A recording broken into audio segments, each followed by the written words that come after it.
ఈరోజు చాలా ఏమైపోయింటే సహజంగా మనకు రావాల్సిన హక్కులు ఇచ్చేవాళ్ళు ఎవరు లేరు. మనకి తెచ్చుకోవాలి, ఇవన్నీ సాధించుకోవాలి, పోరాటం సాధించుకోవాలి. ఇలాంటి 100 సమస్యలు ఇవన్నీ కూర్చోబెట్టి నన్ను ఆలోచించి ప్రేరణ కలిగించి ఇక్కడ దాకా తీసుకొచ్చింది. నువ్వు ముఖ్యమంత్రి అవ్వలేదు చావు కొట్టేశారు ఈ మధ్యన. అసలు మన సామాజిక పరిస్థితులు ఎలా ఉంటాయి చెప్పండి. అసలు ఉన్న స్టేటే ఒకటి, అది లింగ్విస్టిక్ స్టేట్ని అమరజీవి పొట్టి శ్రీరాములు గారు ఏర్పాటు చేస్తే తమిళనాడు నుంచి చిత్తకొట్టి పంపించారు. తెలంగాణకేమో కనెక్ట్ అవ్వలేదు, విడిపోయాం.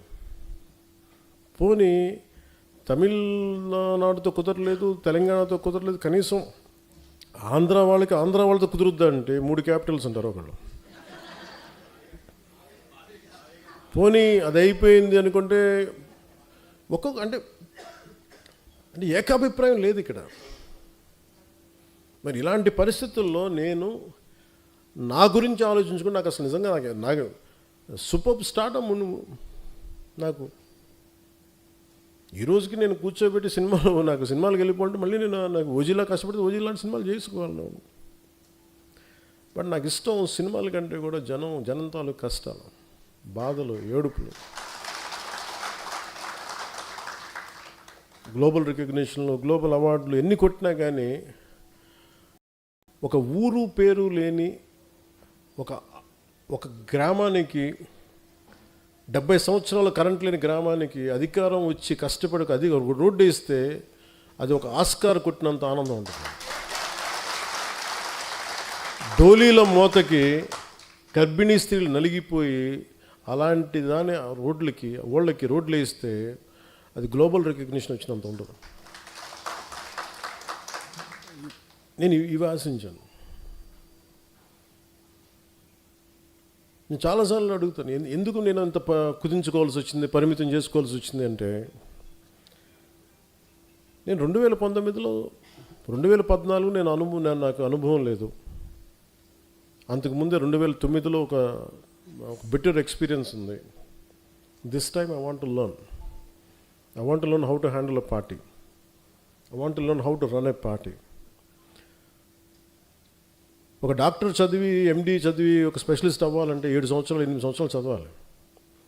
అలాంటిది ఒక పాలిటీషియన్ ఏమవ్వకుండా కూర్చోబెట్టి పార్టీ పెట్టి అయిపోద్ది ఎలా అని నేను నేర్చుకున్నాను. పాలిటిక్స్ నడపటం, వ్యవస్థ నడపటం, మనుషులు మాట్లాడటం, తిట్టించుకోవటం, ఎదురుదాడి కౌంటర్స్ ఇవ్వటం. నువ్వు వస్తే ఎంత చండాలంగా ఉంటుందంటే నీ ఇంట్లో ఆడబిడ్డలను కూడా మేము ఇంత నీచంగా మాట్లాడతాం. మన సంస్కారం వాళ్ళ మనుషులు ఎవరిని అనడానికి ఒప్పుకోదు. ఇవన్నీ తట్టుకొని ఇప్పుడు నన్ను తిడుతుంటే నా మైండ్ ఎట్లా అయిపోయిందంటే రాటు తెలిపోయింది. నాకు లోపల స్పందన పోయింది. నాకు అది ఎంత కన్వీనియంట్గా ఉంటాయి పాలిటిక్స్ అంటే. మన ఈ మధ్యన ఒక విశ్లేషకులకు నేను అమిత్ షా గారు మాట్లాడుకుంటున్నామంటే ఆయన పక్కనే ఉండి విన్నట్టుగా మాట్లాడారు. అంటే నాకు ఆయన అంటే చాలా గౌరవం, ఎందుకంటే ఆయన ఇంట్లో పెళ్ళికి కూడా వెళ్ళాను నేను. ఓకే, ఎవరి అభిప్రాయాలు ఉండొచ్చు. నిజంగానే పాలసీ పరంగా మాట్లాడటం, విశ్లేషణ వేరు.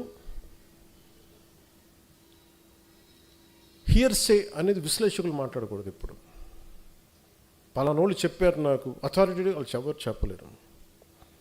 ఈ సభాముఖంగా నేను మీకు ఒకటి చెప్పదలుచుకున్నా, మనకి ఎక్కడ ఉంది పార్టీ నడపడానికి శక్తి? టీవీ ఛానల్స్ ఉన్నాయా మనకి? కనీసం మనకున్న సోషల్ మీడియా హ్యాండిల్స్ అన్నీ నాకు ఏదైనా కష్టం వస్తే అందరూ ఏకాభిప్రాయం మీద ఉంటారా? తమిళనాడులో ఒక హీరో సినిమా చూడాలి అంటే అతని అభిమానులందరూ ఏకతాటిపోయినంటే అతను సీఎం అయిపోయాడు. ఇక్కడ మన అభిమానులందరూ సినిమా పరంగా ఇష్టపడతారేమో కానీ పాలిటిక్స్ రాగానే కులం వచ్చేసింది. బయట కులానికి విడిపోయారు, కొంతమంది పార్టీలుగా విడిపోయారు. ఎక్కడ ఏకాభిప్రాయం ఉంది ఇక్కడ? మరి ఇలాంటి వైరుధ్యమైన వాతావరణంలో ఎదిగి ఇక్కడ దాకా రావటమే ఒక కొండరాయిని బద్దలు కొట్టుకొని ఒక మొక్క పెరిగితే ఎలా పెరుగుతుంది అంత కష్టం వచ్చింది. అంటే మనకి గుదిబండ్లు పెట్టేశారు, గుదిబండ్లు పెట్టుకుని ఇంత వచ్చింది మొక్క. అంత కష్టం ఆంధ్రప్రదేశ్ పాలిటిక్స్. నువ్వు ఎలా గెలుస్తావో చూస్తాను అనేవాళ్ళు ఎక్కువ.